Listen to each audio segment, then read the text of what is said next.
Цар Лъв. Днес е голям празник. Животните от саваната са се събрали в подножието на гордата скала. Те празнуват раждането на малкото лъвче Симба, син на цар Муфаса и царица Сараби. Зебри, слонове, жирафи, всички животни се покланят с уважение. Само един лъв не участва в церемонията. Това е Скар, братът на Муфаса. Скар е мечтал да стане цар, но сега разбира, че това е невъзможно.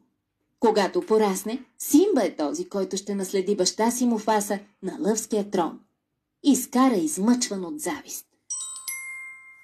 Времето минава. Симба расте и се превръща в малко лъвче, изпълнено с любопитство.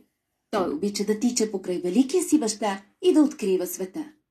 Муфаса го учи на много важни неща.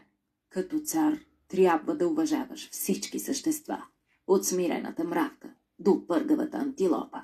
Му обяснява той.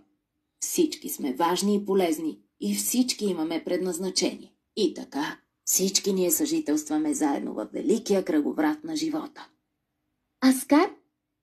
Той все още не се е отказал и предал. По-точно сега планира да стане цар на мястото на Симба. И за да постигне това, той се съюзява с коварните хиени, които охотно му се подчиняват. Един ден той убеждава Симба да го последва до дълбок каньон. «Спри тук и чакай», казва той на лъвчето. «Баща ти има прекрасна изненада за теб».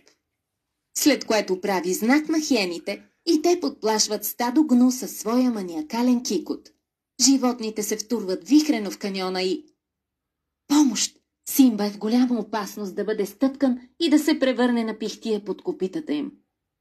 За да остане извън подозрение, Скар тича да предупреди Муфаса, преструвайки се на разтревожен. «Муфаса, побързай! Стадото полудя! Видях Симба там долу!»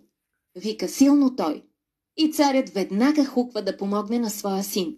Благодарение на смелостта и силата си, той успява да го спаси, но увисва от ръба на стръмна скала и не може да се изкачи. «Скар, братко мой, помогни ми!» зове Муфаса. Но Скар не само не го спасява, а даже се прави, че не го чува, усмихвайки се подло. Така идва краят на великия Муфаса. «Симба, какво направи?» пита Скар, приближавайки се до лъвчето. «Царят е мъртъв. Ако не беше ти, той все още щеше да е жив. Какво ще си помисли сега майка ти?» Точно така. Корабосърдечният Скар кара Симба да повярва, че случилото се е само по негова вина. «А сега какво ще правя?» пита се отчаяното лъвче. «Бягай от тук, Симба», казва чичо му, който всъщност иска да се отърве от него. «Бягай и никога не се връщай». За съжаление, бедното лъвче му вярва и побягва, за да се махне колкото е възможно по-далеч. Планът на Скар е успешен. Най-после злият лъв ще стане цар, господарят на саваната. Симба остава сам, далеч от дома си. Късметът му обаче се усмихва, защото скоро среща двама отлични приятели. Брадавичестата свиня Пумба и суриката Тимон. Симба е тъжен, но не иска да сподели тежкото си положение с тях. Обаче Тимон успява да го утеши. «Трябва да оставиш миналото зад гърба си», казва той на лъвчето.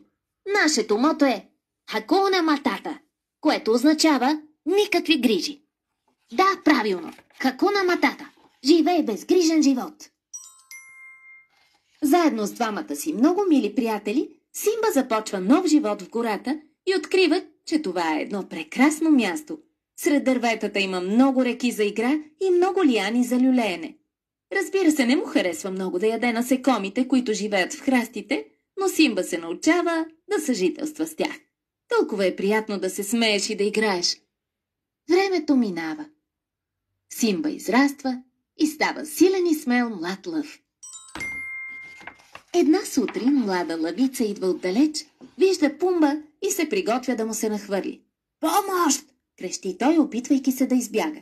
Но когато Симба се изправя срещу лъвицата, за да го защити от нея, той разбира, че това е неговата приятелка, Нала.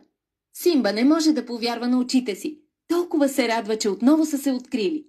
След много усмивки и прегръдки, Нала поглежда сериозно приятеля си и му разказва, че откакто Скар е станал цар, саваната се е превърнала в едно тъжно място. Той остави хиените да поемат контрола в лъвските земи, обяснява тя. Няма вече нито храна, нито вода. И ти си единствената ни надежда. Нала горещо го моли. Младият лъв трябва да се върне при гордата скала и да стане цар. Но Симба отказва. Минало за минало. А освен това все още се обвинява за смъртта на баща си. Една нощ обаче друг стар приятел среща Симба. Това е Рафики, мъдрият павиан.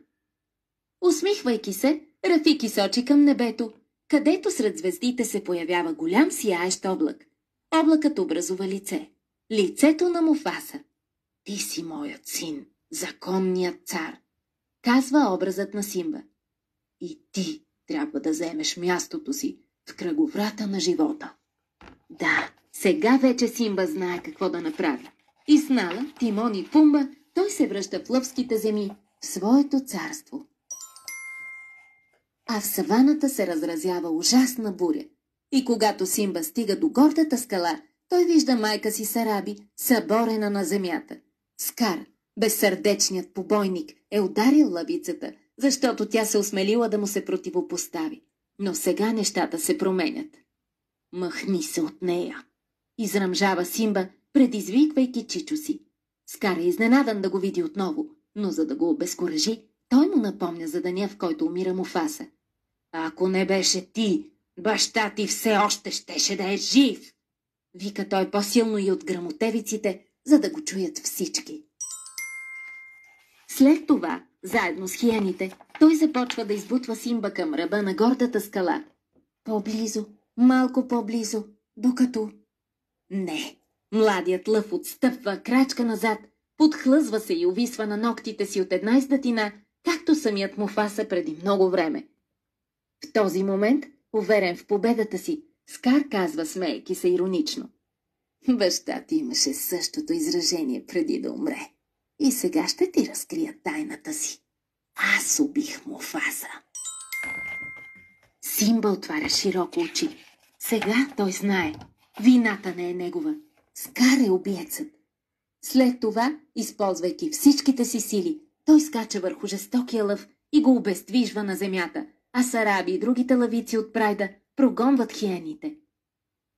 Бягай и не се връщай, изръмжава Симба, оголвайки зъби към злия си чичо. Скар започва да се отдалечава, но изведнъж се обръща, за да атакува Симба в гръб. Младият лъв обаче е по-бърз и тогава Скар пада право от скалата. Победа! Симба става новият цар лъв. Благодарение на него саваната отново ще се превърне в гостоприемно място, изпълнено с радост и мир. Няколко месеца по-късно, в един слънчев ден, Рафики издига към небето новородено лъвче. Това е рожбата на Симба и Нала.